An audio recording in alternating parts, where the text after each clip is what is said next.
السلام علیکم ناظرین، ڈرامہ سیریل شدت کی نیکسٹ ایپیسوڈ میں دکھایا جائے گا کہ آخر کار اسرا پر علیزے اور مشل کی باتوں کا اثر ہو ہی جاتا ہے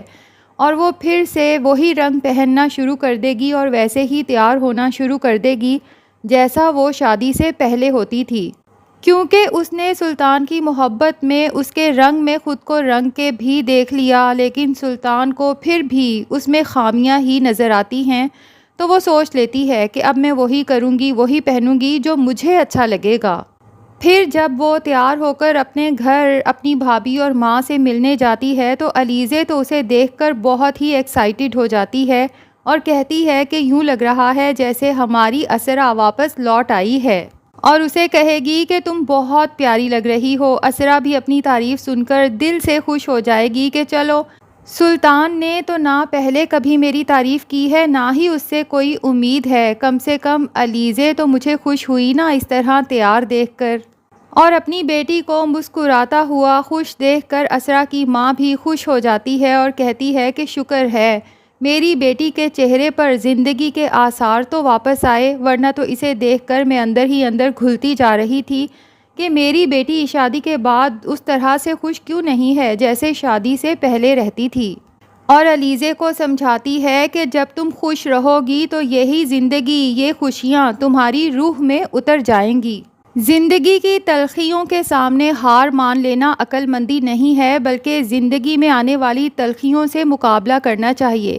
اور اپنے ہتھیار پھینکنے نہیں چاہیے۔ اسرا کہتی ہے کہ اگر ہتھیار خود ہی گر جائیں تو اس کی ماں کہتی ہے کہ ہمت کرنی چاہیے، لڑنا چاہیے، کبھی بھی میدان چھوڑ کے بھاگنا نہیں چاہیے۔ دوسری طرف سلطان اسرا میں بدلاؤ دیکھ کر اندر ہی اندر بہت فکر مند ہو چکا ہے کہ میں نے تو اسرا کو اچھی طرح سے اپنے قابو میں کر لیا تھا، یہ تو میری ناراضگی سے بہت زیادہ پریشان ہو جاتی تھی، آخر ایسا کون ہے جو اسے پٹیاں پڑھا رہا ہے کہ اب میری ناراضگی کا اسرا پر کوئی اثر ہی نہیں ہوتا۔ اور مشل کو ہر وقت اسرا کے ساتھ گھومتے پھرتے دیکھ کر اسے یہ تو پتہ چل ہی چکا ہے کہ یہ سب مشل کے ہی کام ہیں، کیونکہ خود تو وہ آزاد خیال ہے ہی، اس نے میری بیوی کو بھی ایسی پٹیاں پڑھائی ہیں کہ وہ میرے ہاتھوں سے نکلتی جا رہی ہے۔ سلطان سوچتا ہے کہ کچھ ایسا ضرور کرنا ہوگا کہ مشل کو اسرا سے دور رکھا جائے۔ اب یہ بھی پاسبل ہے کہ وہ اپنے فادر سے کہے کہ کانٹریکٹ ختم کرتے ہی کرایہ دار چینج کرے تاکہ مشل اور اس کا شوہر کم سے کم یہاں سے چلے جائیں، لیکن اس سے پہلے وہ کوشش کرے گا کہ اسرا سے پھر سے دوستی کر لے اور اسے سمجھانے کی کوشش کرے کہ وہ مشل سے دور رہا کرے، نہ تو اس کے پورشن میں زیادہ جانے کی ضرورت ہے اور نہ ہی اس کے ساتھ آؤٹنگ پر جانے کی ضرورت ہے۔ اب دوسری طرف نوفل بھی سلطان کو سبق سکھانے کے لیے جال تیار کر رہا ہے، لیکن اس کے لیے وہ سلطان کے بارے میں میکسیمم انفارمیشن حاصل کرنا چاہتا ہے،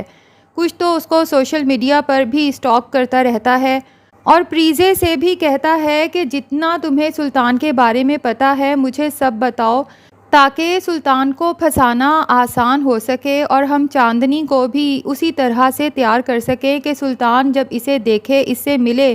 تو اس کے پیچھے پاگل ہو جائے۔ اب چونکہ نوفل خود بھی لڑکی بن کر سلطان سے چیٹ کرتا رہتا ہے تو وہ پریزے سے پوچھتا ہے کہ مجھے تو سمجھ ہی نہیں آتی کہ آخر سلطان میں ایسا کیا ہے کہ لڑکیاں اس کے پیچھے دیوانی ہو جاتی ہیں۔ پریزے نوفل کو بتاتی ہے کہ وہ باتیں ہی ایسی کرتا ہے، اپنی تعریفیں خود ہی کر کر کے لڑکیوں کے دماغ میں انجیکٹ کر دیتا ہے اور پھر لڑکیوں کو یہی لگتا ہے کہ پتہ نہیں سلطان ہم سے بات کر رہا ہے تو ہم کتنی خوش قسمت ہیں، اور دوسروں کو ڈی گریڈ بھی کرتا رہتا ہے، دوسروں کی کوئی بات اسے کبھی پسند نہیں آتی، جو وہ کہہ دیتا ہے اسے لگتا ہے کہ وہی پرفیکٹ ہے، اور جو اس کی بات نہیں مانتا اس کے پیچھے تو ہاتھ دھو کے پڑ جاتا ہے اور کنونس کر کے ہی رہتا ہے کہ اگلا بندہ ماننے پر مجبور ہو جائے کہ سلطان کوئی بہت عالی شان چیز ہے، مسٹر پرفیکٹ ہے۔ پریزے کو چاندنی کی بھی فکر ہوتی ہے کیونکہ اب نوفل چاندنی کو سلطان سے ملنے کے لیے بھیجنے والا ہے۔ پریزے کہتی ہے کہ مجھے یہ ڈر ہے کہ وہ چاندنی کو کوئی نقصان نہ پہنچا دے، وہ ایسا گھٹیا انسان ہے کہ چاندنی کی عزت پر حملہ بھی کر سکتا ہے۔ نوفل کہتا ہے کہ دیکھیں مس پریزے، سلطان کے گھٹیا ہونے پر تو مجھے خود بھی کوئی ڈاؤٹ نہیں ہے، اور جہاں تک چاندنی کی بات ہے تو ہم اسے ایک پل کے لیے بھی اکیلا نہیں چھوڑیں گے۔ چاندنی جب سلطان سے ملنے جائے گی تو ہم دور سے اس کو آبزرو کرتے رہیں گے، اور جہاں پر بھی کوئی خطرہ ہوگا تو ہم فوراً اس کے بچاؤ کے لیے پہنچ جائیں گے۔ ویسے بھی چاندنی اور سلطان کی ملاقات کو ہم نے ریکارڈ کرنا ہے تاکہ اسے اس کے خلاف استعمال کیا جا سکے۔ اب اسرا اور مشعل جب مال جاتی ہیں تو وہاں پر انہیں اسرار ملتا ہے، جس کا سلطان سے پہلے اسرا کے لیے رشتہ آیا تھا، لیکن اسرا نے اسے صاف یہ کہہ کر انکار کر دیا تھا کہ آپ میرے آئیڈیل نہیں ہیں اور میں اپنے آئیڈیل سے شادی کرنا چاہتی ہوں۔ تو اسرار اسرا سے پوچھ ہی لیتا ہے کہ کیا آپ کو آپ کا آئیڈیل مل گیا، اور اگر مل گیا ہے تو کیسی لگ رہی ہے لائف آپ کو اس کے ساتھ۔ لیکن اسرا کے چہرے کا دکھ اور تکلیف اسرار کو سمجھا دے گا کہ اسرا اپنے آئیڈیل کے ملنے کے بعد بھی بہت خوش نہیں ہے۔ بہرحال اسرا اسرار کو کوئی بھی جواب نہیں دے گی اور اسرار بھی وہاں سے اٹھ کر چلا جائے گا۔ اس کے جانے کے بعد مشعل کہے گی کہ تمہارے لیے اتنے اچھے لڑکے کا رشتہ آیا تھا، تم نے کیا سوچ کر ریجیکٹ کر دیا؟ جس پر اسرا بتائے گی کہ اسرار زیادہ پڑھا لکھا نہیں تھا اور نہ ہی اسے پوئٹری سے کوئی انٹرسٹ تھا، جبکہ میں تو کسی ایسے لڑکے سے شادی کرنا چاہتی تھی جو زندگی کے ہر میدان میں ہر فن مولا ہو۔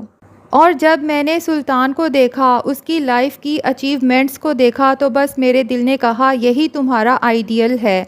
تو مشعل اسرا کو دیکھ کر دل میں یہی سوچتی رہ جاتی ہے کہ یہ کیسا آئیڈیل ہے جس نے تمہاری زندگی اتنی اذیت ناک بنا دی ہے۔ بہرحال جب اسرا گھر جاتی ہے تو سلطان اسے خوش دیکھ کر شدید تپ جاتا ہے، لیکن اس پر ہی احسان کرتے ہوئے لڑائی ختم کر دیتا ہے کہ مجھے تم کافی دنوں سے پریشان لگ رہی تھی، تو میں نے سوچا کہ لڑائی کو مزید طول نہیں دینا چاہیے۔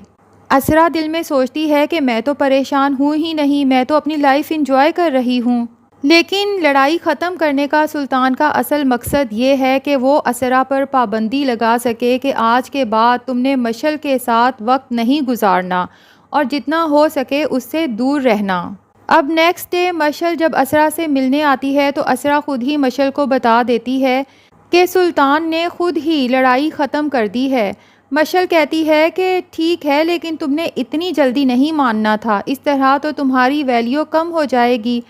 تھوڑے نخرے شخرے دکھانے ہوتے ہیں۔ اسرا تھوڑی پریشان ہو جائے گی اور کہے گی کہ اس بار تو مان گئی، چلو نیکسٹ ٹائم لڑائی ہوگی تو جلدی نہیں مانوں گی۔ تو مشعل کہتی ہے دیکھو سلطان تمہارا دل نہیں رکھتا تو تمہیں کیا ضرورت پڑی ہے کہ سلطان کا دل رکھو، کہ اب اگر وہ چاہتا ہے کہ مان جاؤ تو فٹافٹ اس کے ساتھ ہنسی خوشی بات کرنا شروع کر دو۔ اور کہے گی مجھے تو بہت افسوس ہو رہا ہے بیچارے اسرار بھائی، تم نے بھی نا اتنا اچھا خاصا لڑکا چھوڑ کے اس خپتی سلطان سے ہی شادی کرنی تھی۔ اسرا تو مشعل کے منہ سے جب یہ سب سنے گی تو بہت پریشان ہو جائے گی کہ کہیں کوئی اور سن نہ لے، لیکن بیچاری اسرا کی قسمت کے اتفاق سے سلطان یہ سب باتیں سن لیتا ہے اور غصے سے اس کا خون کھولنے لگتا ہے۔ اب یقیناً وہ اسرا پر پھر سے ظلم و ستم ڈھائے گا، یہ سوچے بغیر کہ اسرار کا تو صرف رشتہ ہی آیا تھا اور اسرا نے تو شادی سے انکار کر دیا تھا، اور خود سلطان کی کیا حرکتیں ہیں، ہر دوسرے دن کسی نئی لڑکی کے ساتھ ہوتا ہے اور اتنا ڈھیٹ ہے کہ اسرا یا اس کی ماں دیکھ لے تو بجائے شرمندہ ہونے کے کہتا ہے کہ بھائی میری گرل فرینڈ ہے، اب لڑکیاں میرے پیچھے پاگل ہیں، میں ہینڈسم ہی اتنا ہوں تو میں کیا کروں۔ بہرحال ڈرامہ کافی انٹرسٹنگ ہوتا جا رہا ہے کیونکہ نوفل سلطان کا غرور توڑنے کے لیے بندوبست کر چکا ہے۔ تو آپ کو یہ ڈرامہ کیسا لگتا ہے کمنٹ سیکشن میں اپنی رائے کا اظہار ضرور کریں، اور اگر ہمارے چینل پہ نئے ہیں تو پلیز چینل کو بھی سبسکرائب کر لیں۔